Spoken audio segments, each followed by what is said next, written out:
So welcome to the Exile One Story Volume 1. We're here with Gordon Henderson, who's going to tell us about him.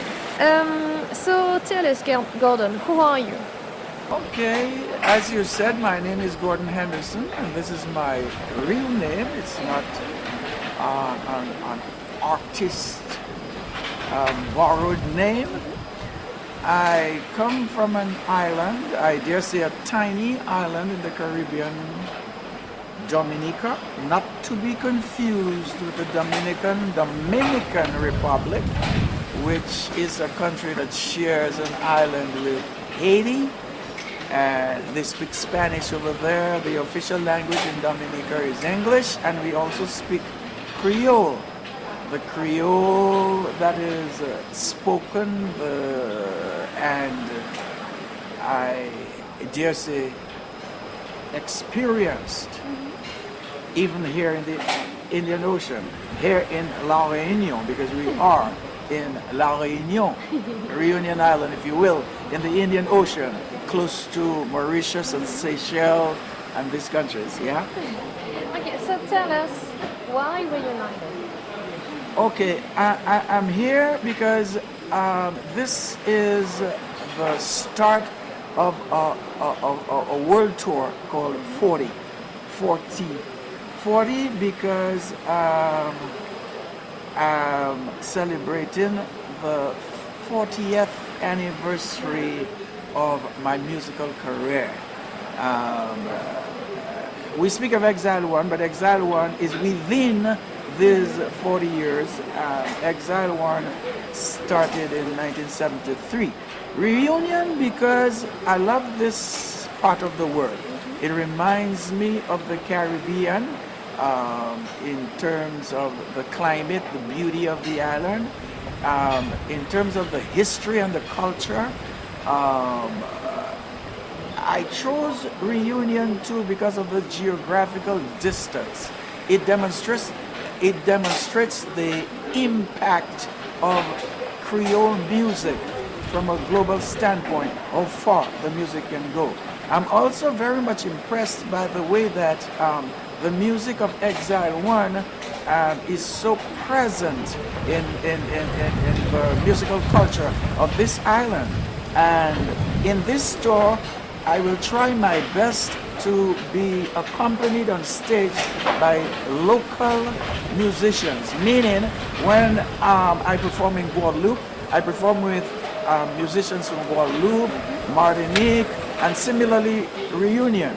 And I think that this is a tremendous demonstration of how the music is truly universal. So now tell us more about your career. How did everything begin? Okay, it's a very long story, and this is volume 1, remember? So we will just briefly tell you that I started in Dominica, and incidentally, at this point in my life, I have spent more time out of Dominica than in. Okay, and I'm very proud of that because that has made me some kind of a missionary, not an ambassador because I was never appointed, but I felt that I had a mission to go out already because I'm very curious by nature. And secondly, I think that we need missionaries to make our country known to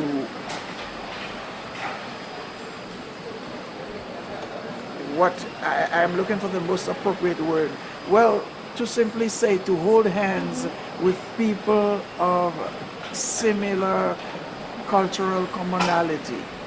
And I'm speaking specifically of the Creole cultured world. I started in Dominica and moved to Guadeloupe.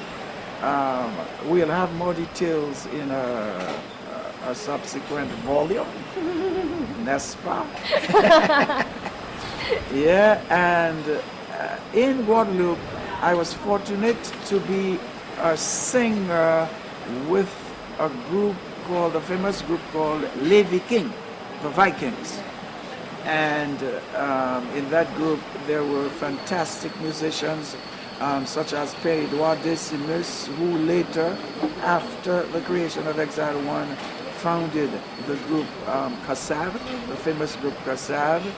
And while in Guadeloupe, my old friend, school friend, Fitzroy Williams, who was in another famous group called the Gaylords, we decided, let's get something started. I told him about my idea for Exile One. He said that he was ready to go. And he made a selection of young musicians from Dominica.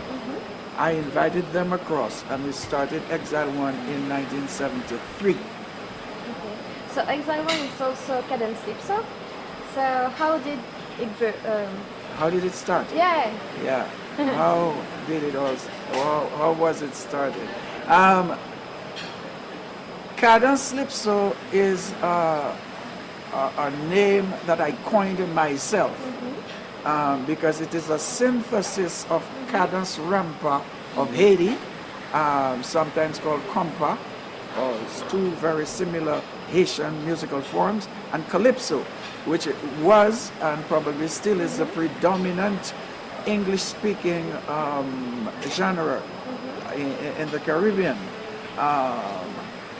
It happened in a very strange way because Exile One, when in the early months, we performed original songs, but we played what we heard on the radio. Soul music, calypso, reggae, etc. However, we became a little famous in Guadeloupe, and we were invited to play at a French West Indian party in Paris, France. And we went out there and we played, and the people applauded, but unfortunately it was a dance, and the people wanted to dance, and not only dance, but they were nostalgic of the Creole music that they knew from back home. So we had to improvise. And what we did is we creolized our very repertoire at the time. We brought in some calypso and cadence rampa vibrations into the music, and we decided to call it Cadence Lipso. That was the first performance of Cadence Lipso in Paris. And there was a record producer in the audience. He invited us to make a record, and it's the record with Atata and Jamais Boissa, which was the first Cadence Lipso record ever. We had a previous record that was entirely in English, with Don't Bite the Hand That Feeds You and that kind of Anglo music.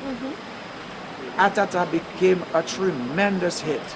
And then our producer from Guadeloupe at the time, who didn't want me to sing in Creole because he said that I had an Anglo accent, he quickly invited us to do a record with Akiaka, which sold many, probably 200,000 or 300,000 at the time, which was phenomenal. So you're part of the people who created the World Creole Music Festival. So what is this festival? Yeah, the World Creole Music Festival. I am very happy and very proud to be a part of it. I remember in the French version, when you laughed a lot when I said that there are many people who can claim to be the father. If you do a DNA test, you will find that there are many fathers. Yeah, and I dare say I am one. But not the only one. Not the only one. There were many, many people, probably too many names to mention, who had the idea. But the government of Dominica at the time, and more particularly an institution which was called the NDC, they really were the driving force with the private sector in Dominica In 1996, we prepared for a year and had the first edition in 1997. It's 3 nights of pulsating rhythm. That's the catchword.